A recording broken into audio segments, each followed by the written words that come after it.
Hey, what up? I'm Michael Baptiste. I'm originally from America, and my family extends from the Bahamas and Haiti, as well as natives of America. This is my story. This is my voice. This is my foreign plug.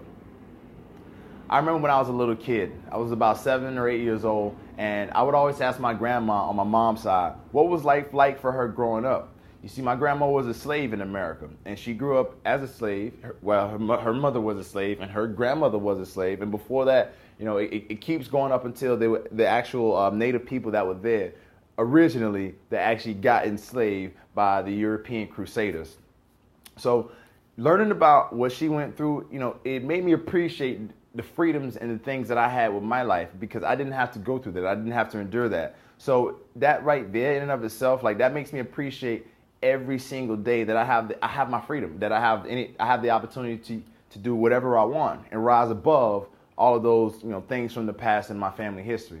And I also remember my granddad. I was a little boy. I would love going to my granddad's house. My granddad was Bahamian and Haitian, and he would always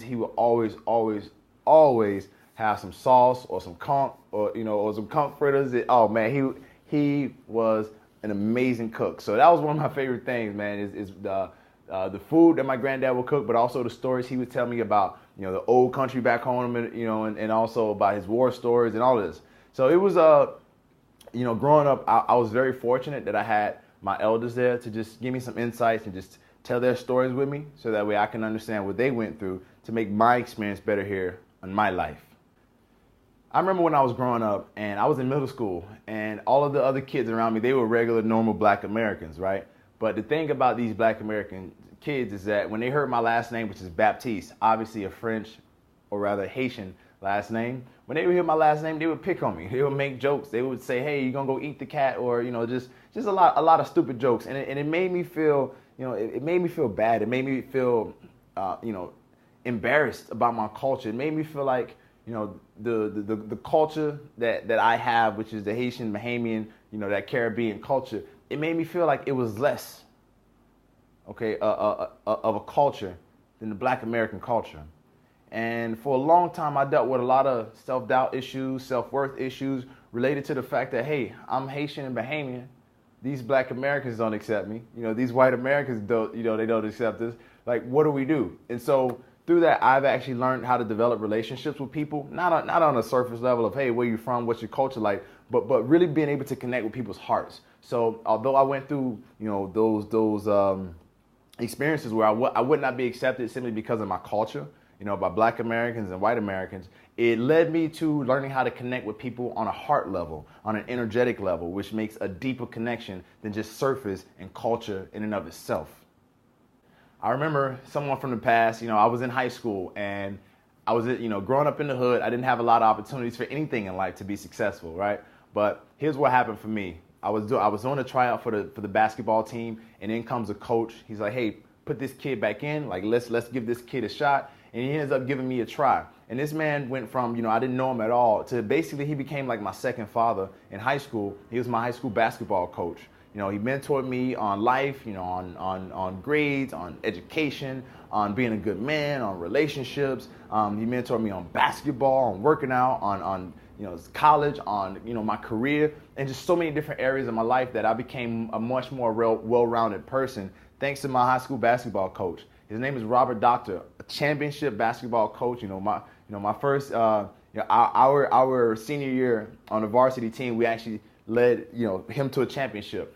So, and he's won multiple championships since then. So, he's a championship coach. But anyway, I share that simply because of the fact that he's someone along my journey that helped me. When I was feeling lack of acceptance from, different people, whether they were Black American, White American, Hispanic American, Asian American, whatever the case is, he was someone that I could come to, I could talk to, I could share my thoughts with, and he would actually tell me how I could, kind of circumvent those feelings I'm feeling of non-acceptance, and how I can actually step up, know myself more, and go out there and make my dreams a reality. So big ups to him, because without him doing it, I wouldn't have made it to college. I wouldn't have made it out of the hood. And by not making it to college and learning about business and learning what I wanted to do, I would not be the successful entrepreneur that I am today, with multiple companies doing things, doing some things around the world. So the question comes up as what does culture mean to you? What does it mean to be from the Bahamian culture, to be from the Caribbean, culture, the Haitian culture? What does this mean? For me, it's pride. It means pride, to be proud of who you are, and especially the fact that I'm Haitian American. Within my blood lies some of the greatest DNA ever, simply because of the fact that the Haitian people are the only nation, right, that have overcome their oppressors when they actually took back over the island in 1804 from the French. So knowing that I have that in my blood, like, that makes me feel powerful. That makes me feel strong. That makes me feel like a king. That makes me feel like I could do anything that I set my mind to. And that's one of the things I really love about being Haitian. Also, the food. The food's incredible. Like, you will fall in love with Haitian food and Bahamian food when you try it from the right person. I was spoiled growing up because my granddad always cooked. I mean, this man was an amazing chef, and every time I showed up, he had some fire food. It was delicious. That's one of the best parts about having that Bahamian and Haitian blend together, is that the foods, they're mixing the foods together.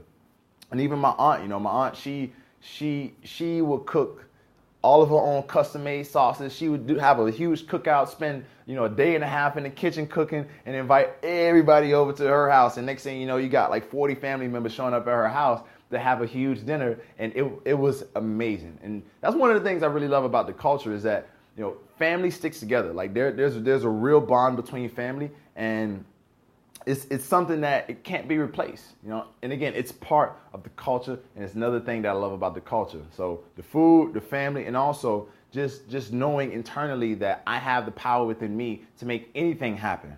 Okay, anything happen. It's one of the things I love about being Haitian and Bahamian American.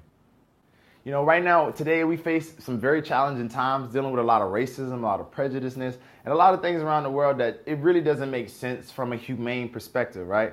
So one of the things that I think we can do is we can have compassion for others. Not looking at a person like, oh, look at this, black person, look at this white person, look at this yellow person, or this brown person, or this red person. Not looking at people from that standpoint, that illusion of color, that illusion of separation, right? But looking from people from the standpoint of, hey, this is a human being, right? We're part of the human race. You see what I'm saying? Like you have dogs and you have cats, right? They see another cat, and it's not like, hey, you cat, I'm gonna beat you up, I'm gonna shoot you, I'm gonna kill you, I'm gonna hang you. No, those cats walk up to each other, and if the cat is black or if the cat is white, they walk up to each other, greet each other, right? And what do? They go focus on catching mice, because that's what cats do. Same with human beings. If we could take a step back from the division we've created amongst ourselves, if we could take a step back, okay, from the hatred, the jealousy, the envy, all of these negative emotions, if we could take a step back from the history of what's happened on both sides, okay? If we could take a step back and look at ourselves as one race, the human race, if we could do that, I believe we can move in the right direction to making a planetary change with our consciousness, with our vibrations, and most importantly, with the love that's in our heart. So I think that's one thing that we can do. Also, another thing that we can do is acknowledge the fact that, hey, there's racism happening. There's some messed up things happening in the world. We must accept it, right? We must acknowledge it, we must accept it, and then we must collectively move forward towards making a change. This is what I believe we can do to actually make a planetary impact on these issues related to race, prejudice, and other things of that nature. The most important thing that will help us advance culturally, as well as on a human race level, is going into our hearts, feeling the love for ourselves, allowing that love to radiate internally, and then expressing that love outwardly to other people.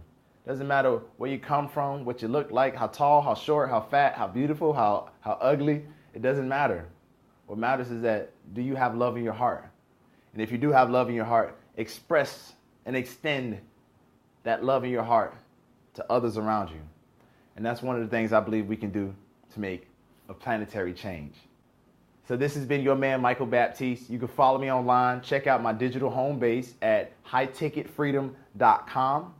Again, that is highticketfreedom.com, or you can check me out on Facebook, Instagram. Follow me there at Mike_Baptiste on Instagram, and Michael Overdeliver Baptiste on Facebook. That being said, thank you so much for checking this out. Thank you for allowing me to share my story, my voice, and my foreign plug. It's your man, Michael Baptiste. I want to remind you this before I get out of here. If the dreams that you're dreaming can be accomplished in this lifetime, you are dreaming too small. Dream bigger. I challenge you to dream bigger. Take care. Peace.